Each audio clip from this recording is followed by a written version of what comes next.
Hello and welcome to Leaders of Tomorrow Season 10, 10 seasons of empowering entrepreneurs, 10 seasons of giving you the right information through the right experts to help you in your growth journey. I'm Sunanda Jayasheelan. On the show tonight, bringing you an exclusive panel discussion that I did talking about aspects of making and managing your wealth with two of India's most well-known money managers.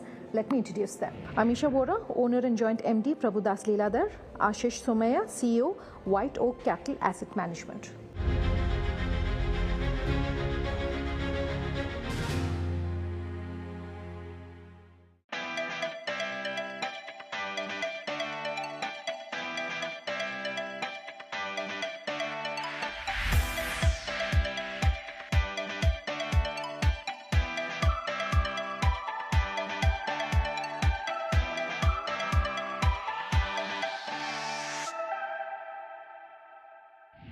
By talking about something that we were discussing in our earlier session, that's as far as tapping the capital markets and the debt equity ratio is concerned. And Amisha, to you first, for entrepreneurs here, is there a thumb rule that you want to give them about how they should be managing their debt equity ratio? What is a healthy ratio to have?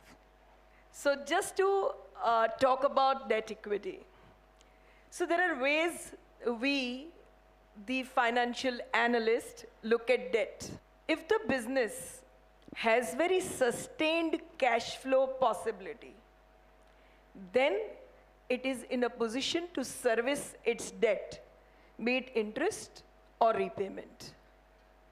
But if the debt is going to just make the market or make the product, an outcome of that debt in terms of revenue or profits is uncertain, then we recommend very low debt to equity.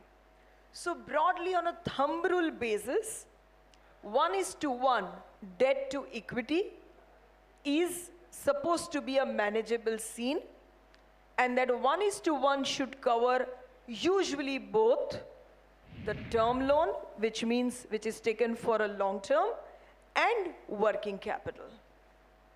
But if you are in a business which is like having annuity kind of cash flows, then you can go for slightly more debt, is what our understanding is. And that is what we have seen succeeding over the years in the corporate world, be it India or globally. Thank you very much for that, Amisha, and for kicking things off this evening. Aashish, this is a question that was raised earlier, but I'm very curious to also understand. As entrepreneurs, we are, of course, talking about unicorns, we're talking about decacorns, but it is also about creating wealth for society. And very often we see that entrepreneurs say, I want to hold majority stake in my business, and they don't want to divest that. Your advice about creating wealth for society as well as an entrepreneur, is it essential in your opinion? Yeah, see, I think there are multiple ways in which entrepreneurs are contributing, right? First, of course, is that they're addressing some need as far as consumers. Otherwise, on a sustainable basis, you cannot have a business case. Second, obviously, is employment generation, right? Third, of course, is taxes. They definitely contribute to the government, right? So I think that entrepreneurs have a kind of 360-degree impact.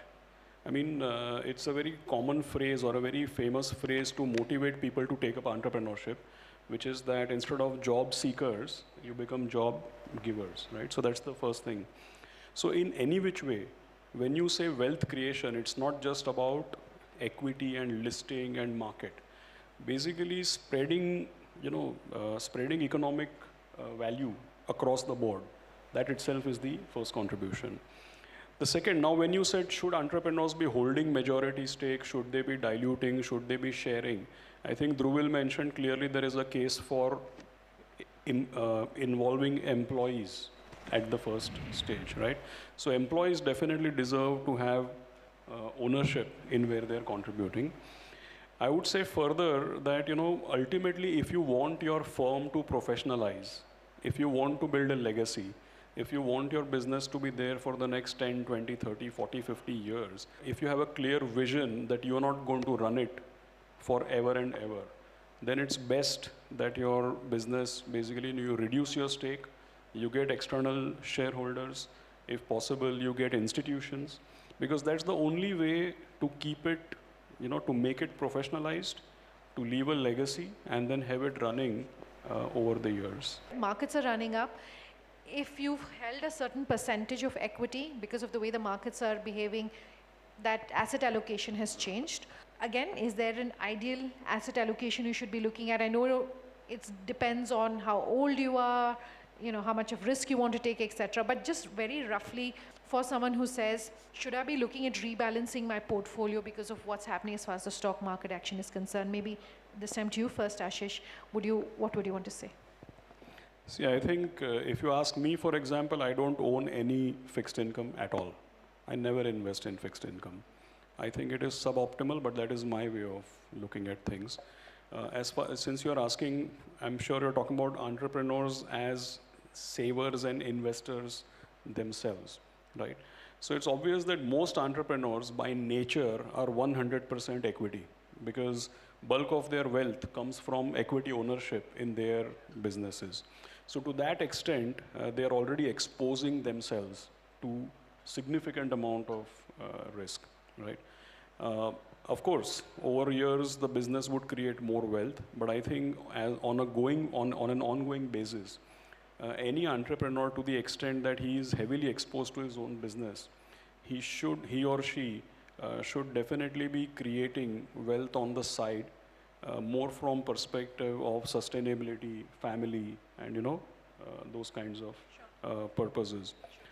And clearly, that part of the asset allocation will depend on their goals in terms of what exactly are they planning or saving for.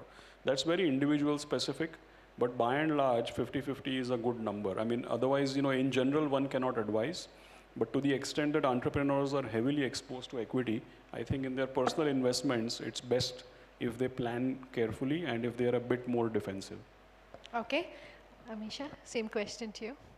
So I would say that the asset allocation broadly in investors' portfolio depends on a couple of things. One important factor, of course, is age. Younger you are, more risk you can take for compounding your savings and making it become wealth. Because generally in debt, you get more or less fixed returns, while by investing in equity, as most of you know, the returns can be disproportionate, and that's the only weapon with which you can kill inflation. But it also depends to a great extent, I think, in individuals' psychology or nature. Because equity markets are one which, unlike your investment in land, where you don't know what is the price change today on an everyday, every moment basis, equity markets are one where you can see the price change. And most of the time I have seen you associate price change to value change. And that creates that nervousness, or that creates sleepless night. So it's a gradual process whereby people develop their mindset to be an equity investor. And I think, last but not the least, one important fact which determines is a number of times you also need steady cash flow from your investments. So which is where also you go to fixed income. If I take away these three important individual biases which decides debt to equity, from a pure financial market perspective, when it's a strong growth in the economy and interest rate cycle is lowering, that's the time equity allocation is typically supposed to be much higher as compared to a time when the monetary supply is not expansionary, interest rates are likely to go up, and or economy is likely to slow down. So that's also one of the thumb rule for asset allocation which is used. Okay. So you believe in fixed income instruments? Because Aashish was saying he doesn't personally look at it. Is that something that you look at? I'm so sorry to say I'm a hardcore equity person. Okay. All right, so we'll discuss and we'll try and pick our experts' brains on some stocks and some sectors to look at. I'm going to take a quick break on that note. Back in just a moment.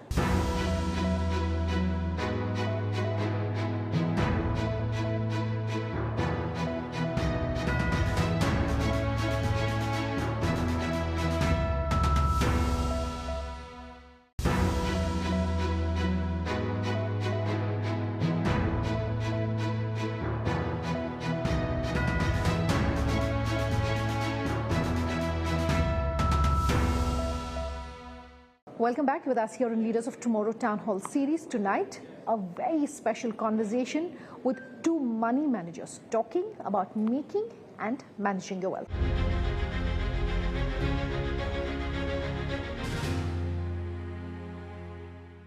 Let me open this up. Let's hear from our audience. She has a hand up. Thank you so much for the opportunity. I am Neha Kawad, Chartered Accountant by profession. I am a partner in Kawad and Associates. So this is my professional side, but on the personal side, I'm mother of 2 kids. So as you just said in the beginning, so I would just like to know that what could be the right age to, make kids understand about investments and wealth creation, like if we are giving them something, so how can we inculcate knowledge in them that it can multiply? So equity is all about power of compounding. Longer the horizon, higher the returns, or larger the wealth created.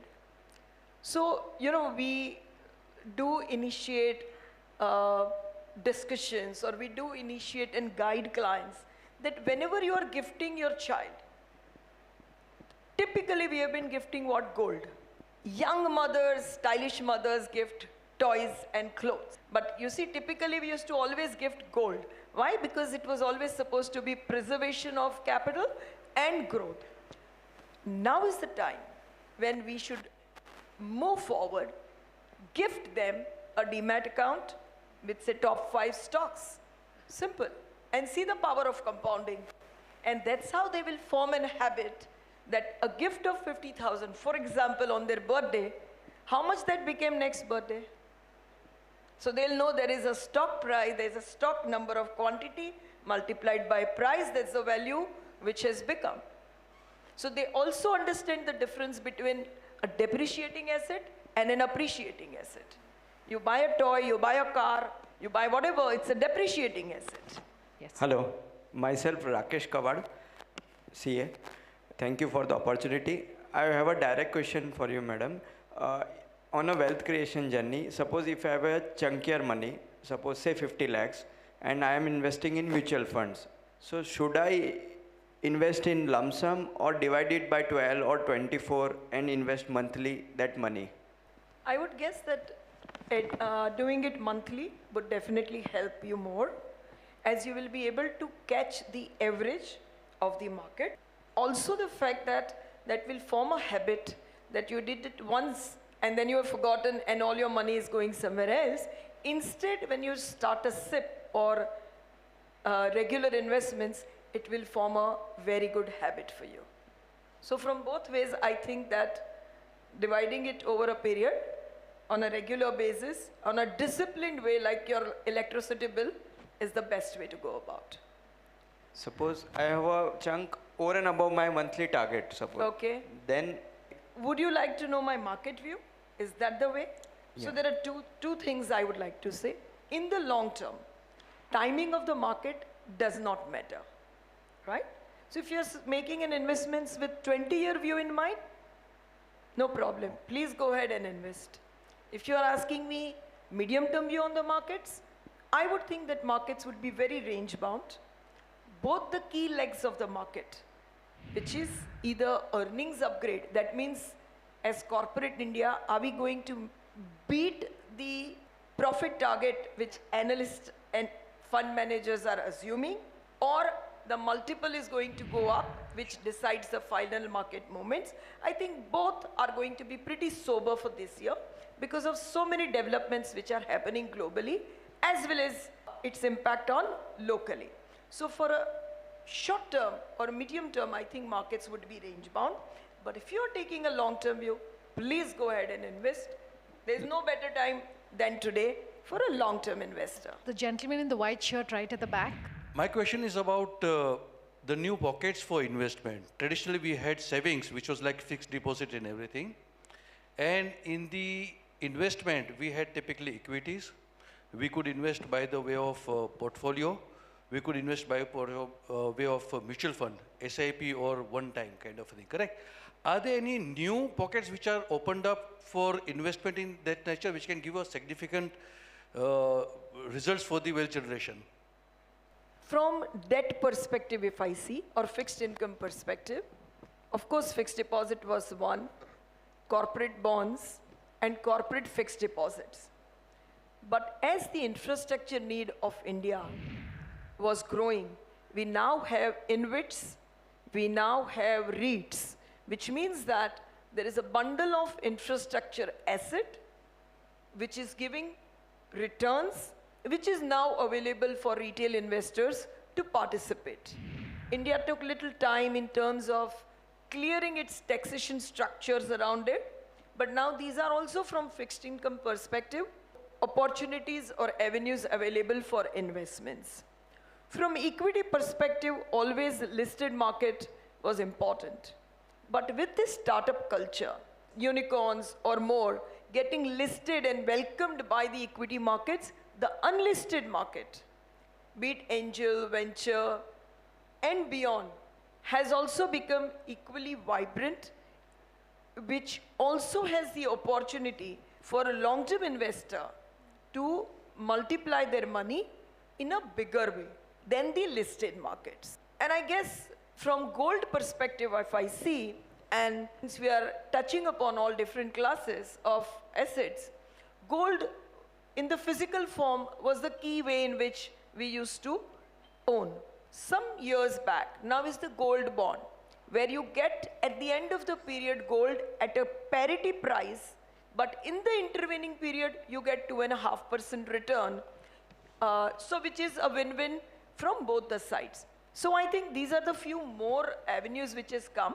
Apart from the fact that for HNI, large HNI investors, there is a $2 lakh per annum kind of an individual LRS limit through which you can invest in the globally companies and participate in the technological evolution which is happening and the leading companies of the world. I guess this is how what comes in my mind. I want to come to you first, Aashish. I noticed you've said previously, markets are life, no right or wrong way, only context and perspective. Would you like to expand that for our entrepreneurs about a philosophy when it comes to investing? See, I think that I had written because I find that the human mind basically is incapable, or beyond a point, negotiating stock markets is next to impossible for human mind. I'll tell you a reason for this. The reason is because the human mind wants closure. You know, if something is wrong with a relationship, something wrong with a job, something wrong with the markets today, by end of day, we want to understand why it happened. And we want definitive conclusions. We want definitive answers, right? But the stock market is not amenable to definitive conclusions and definitive answers. Because, you know, I'll give you an example. Recently, somebody said the market is down because oil prices are up. And then the market went up because oil went down. Now, market is also going up, oil is also going up. How do you explain that? So the point is that human beings want conclusions, and the market never gives conclusions. It's always context and perspective. At a particular point, a thing is right because that's the context at that time. And then the same thing looks different. So, you know, in the 30s, I think it's attributed to an American philosopher, F. Scott Fitzgerald. He said that the test of first-rate intelligence is the ability to hold conflicting ideas in your mind and still retain your ability to function. I think that is most required for the stock market, because if you draw conclusions, like in March 2020, if you drew conclusion that human beings will be dinosaurs, then you had it, right? So you should never conclude. You should always be open-minded. It's a journey, it's not a destination. So just watch as it plays. Thank you for that fantastic piece of advice, Aashish. Amisha, let me come to you. And I noticed you've said, in previous interviews, you need to keep your parachute ready before you take the entrepreneurial plunge. What is that parachute? What should it involve? Is it just the financial parachute? What should you keep in mind? So for your entrepreneurial journey, I guess, of course, financial resources, a proper planning of your cash flow, cash burn is critical. But at the same time, taking along your key team, taking along your family, explaining them the ups and downs that can be possible is equally critical, so that together you last longer till the time you reach your goal. That's also one of the key things which you really need to keep parting with your team all the time, both your vision and your way forward, so that they also understand and keep sailing with you. Thank you so much, Aashish. Thank you, ma'am. Thank you so much, everyone. That's all we could pack into tonight's episode. If you have any feedback for us, our contact details on your screens as we speak. Thanks for watching. Have a good night.